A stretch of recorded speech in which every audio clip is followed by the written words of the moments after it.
Namo tassa bhagavato arahato samma sambuddhassa. Namo tassa bhagavato arahato samma sambuddhassa. Namo tassa bhagavato arahato samma sambuddhassa. Homage to the Buddha, the blessed, noble, and fully self-awakened one. So I thought this evening I'd tackle this neoliberalism, save us all, and the role of Buddhism, of Buddha Dharma, in that particular ideology. So just to remind ourselves, an ideology is just a set of beliefs and principles that go on to a policy. But as an ideology, as an idealism as well, there's always some future goal, some sort of Shangri-La that it's always heading towards. And it always has, even in Marxist terms, that the seed of destruction is always in capitalism. But that's true, as we've discovered from the last century, of any ideology, right? Communism, National Socialism, even democracy. But democracy at least has this sort of self-correction every so often. And as we've discovered, it only really works when the society tends to be fairly peaceful with itself. As we see these days, there's a leaning towards the right again, towards authoritarianism. So the Buddha himself didn't fashion Buddhism. He simply taught a practical path to liberate us and the understanding that underlines it. So it's really about ethics, and he belonged to a period before writing. So therefore, there isn't this philosophy and, systems theory and all that. It just didn't exist at that time. The thought was really very practical. Now, the fundamental attitude that actually drives neoliberalism is greed, acquisitiveness. I'm just quoting here from Oliver Stone's movie, which was in 1987, called Wall Street. Some of you might have seen it. Gordon Gekko is the sort of anti-hero played by Michael Douglas. And he gives this speech and he says, the point is, ladies and gentlemen, that greed, for lack of a better word, is good.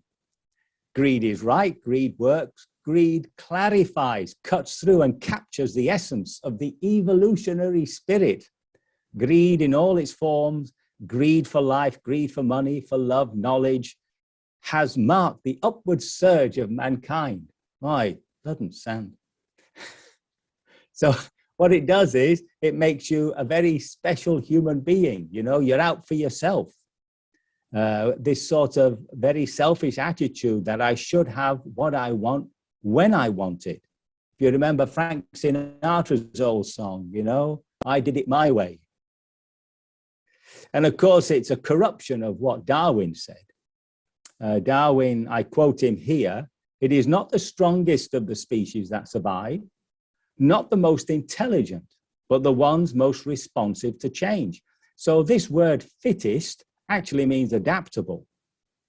But, ever since the beginning of the Industrial Revolution, we've had this idea that, there'll come a time when we can produce enough stuff so that everybody has everything. So there's a couple of books here that I can mention towards the end. I might come back to that. But I just mentioned this book by Jill Westcott called The Psychological Roots of the Climate Crisis. And it sort of brings together many things. But one thing that she points out is that the wealthy nurtured the concept of neoliberalism through right-wing think tanks, and they captured the Republicans and eventually the Tories. So that's dear old Margaret Thatcher for us.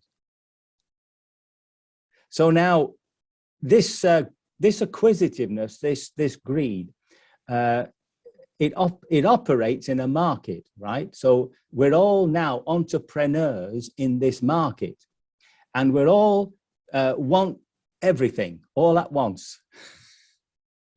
And what it does, of course, is it creates this competition. But of course, it's a competition that is antagonistic, because either you're at best my rival, at worst you're my direct enemy. So I'm always working against somebody. Now, you can't say that competition is bad, is all bad, because it does actually create efficiency and inventiveness. In fact, in the worst cases where you have this aggressive competition, war, in the Second World War, remember, jet planes, jet engines, radar, and the computer were developed. So there's a tremendous irony there. But the thing is that what neoliberalism presumes is that society is at best when it services the market. We're all individuals, we're all working against each other in order to get the biggest piece of the pie we can, and the whole process is very antagonistic. But when you look at something like academia, you know, where scientists from all over the world might be working on a particular project, they're very happy to share with each other their discoveries. Now, they're not motivated by power or money. I mean, they're given a salary. I mean, they might covet the Nobel Prize, but it's usually just sheer interest in the scientific investigation. So here we have a collaborative competitiveness, which is a very different atmosphere altogether. I think it's something the Buddha would have liked. Now, the downside of this, of course, is that if you're not a player in the market, then in a sense, you've only yourselves to blame, right? So, and in blaming the victims, if you remember going back to Thatcher period, those from the rest of Europe won't remember this, but we had this fellow called Tebbit who told people to get onto their bikes, you know, like it's up to you, you've got to get the work. And if you don't get the work, well, that's your problem, you're to blame. So workers begin to lose their rights because basically you have to negotiate with your employer. And the competition between workers determines the cost, which will go down and down. So this is the gig economy, isn't it? This is what we mean by the race to the bottom. So I give a definition here of a race to the bottom: a competitive situation where a company, a state, or a nation attempts to undercut the competition's prices by sacrificing quality standards or worker safety or reducing labor costs. And you can see, for instance, when Uber started in London, I'm hoping that the situation is the same in the rest of the world, or I'm not sure. Basically, those who wanted to join Uber were in competition with each other. So you can imagine a parent who has children, holidays, and all that sort of stuff. A young woman who has a mortgage, etc., and a young fella who's got no problems whatsoever. He's only about 21 or something, and they are bidding for your ride. Well, if the man with if the parent with all the problems is charging you 30, and the woman charges you 25, and he charges you 20, then if the parent wants that ride, they've got to come all the way down to 20. And that's what happens. Everything starts moving downwards. The worst example, of course, is this recent sacking of 800 workers by the P&O ferry line. Interestingly enough, they were losing 100 million, but at the same time, they paid out 270 million to their dividend, to their shareholders. So you can see it's not, not very fair, is it? And we all know about this tremendous, well, it comes out to be a lie, doesn't it? This thing about trickle down. You know, eventually the wealth sort of trickles down and everybody's happy. But it doesn't trickle down to the unemployed, to the disabled or the old, the aged. And these players, of course, are not in the market. So now that would be a real drag, draining money from the market. So the only way to get around that is, of course, to privatize all the social services so that these companies get their 10%. Now, I don't know what's happening in the rest of Europe, but now there are many GP surgeries that are being taken over by a company called Centene. And even the Daily Mail said it was the most avaricious of insurance companies. So it's all bad news, isn't it? But the big thing is, of course, is that this competition just undermines a sense of commonwealth. You know, like it's no longer a caring society. You're not actually caring for each other. You're just trying to find your way, make money. So that means that any government or charitable effort that tries to do something about your basic physical or material well-being, people in need, would undermine the entrepreneurial spirit of competition. See, people have got to get out there and get into it. And of course, the neoliberalism hates governments interfering with the markets. So there was that, you know, this whole business about very few regulations. Well, we knew what happened. The banks went berserk, and then who had to step in to save them? Us, the poor ordinary punter. So you can see that this is diametrically opposed to anything that the Buddha would teach. And the wonderful thing is that, of course, people are highly stressed in that sort of system, all the way down from CSOs, all the way down to the ordinary worker. Now, it seems at the World Economic Forum at Davos, you know, where the mighty, where the rich and the powerful, the high and mighty meet to decide how to rule the world, they were overjoyed to hear about mindfulness. So, you know, mindfulness would help people with their stress. So you began to tell all the workers who were stressed out, you've got to take a course in mindfulness and stress reduction. And if you happen to be even more stressed well, all you had to do was find a place in the office or somewhere and just sit there for a while and watch your breath, and it would all disappear. As though stress were entirely a person's internal response to a situation. But as we know, the stress that's put upon you from the outside has a great deal to do with our own mental states. So this wonderful gift that the Buddha gave us of investigating our lives and our being in order to achieve complete liberation from suffering is now being used to support a system which is doing exactly the opposite. What an irony. And of course, what the neoliberal system is doing is the work of Mara. Now, Mara is the evil one. If you remember, just before the Buddha's liberation, Mara came and said, come on, and gave him this great doubt. Said, come on, what are you doing? Why are you doing this? Why are you going through all this pain, this suffering? Why don't you get back to your family and get back to sensual pleasures and how it was in the old days before you took up this silly idea? And of course, the Buddha touches the earth.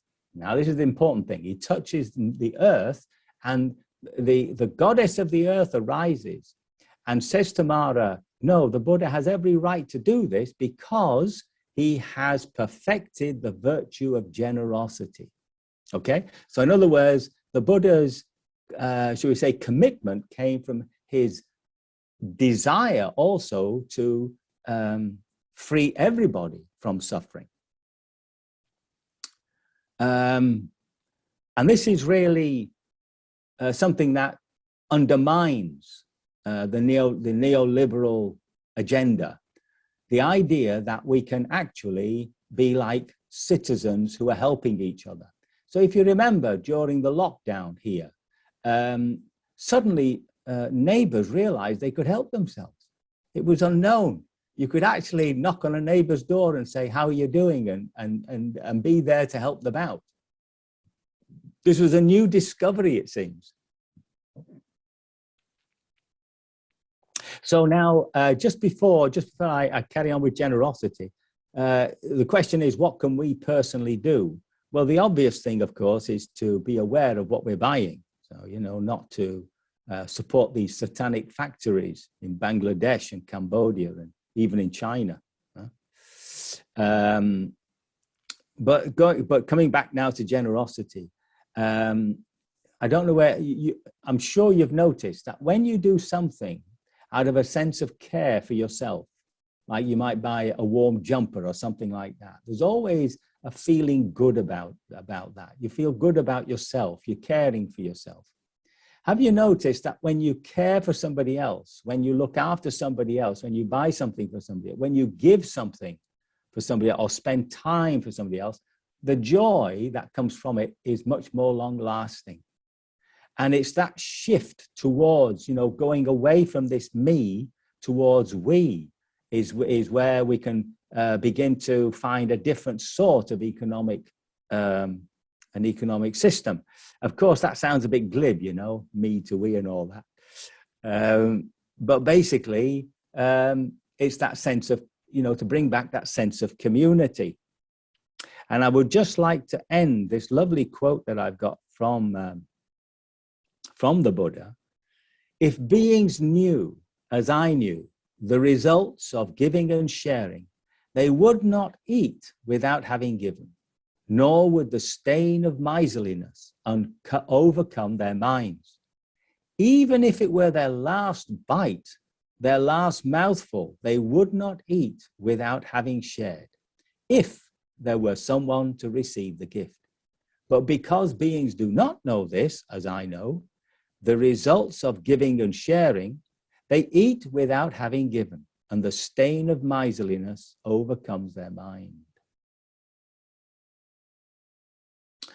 So it's possible, right, that we can have a life of joyfulness, which is a shared joy with people around us, and to get away from this very tight sense of this little self, like a little castle which has to defend itself against everybody. And you see it in the new woke, you know, especially XR rebellion, which is trying to wake people up to recognizing that things are getting worse, so we have to do something about it. And you'll find great resistance from that, from those people who, of course, are committed to neoliberalism. So all we can hope for is a change of attitude. You'll get, politicians saying, oh, well, what we need is better jobs and better housing, but that's all within the system of neoliberalism.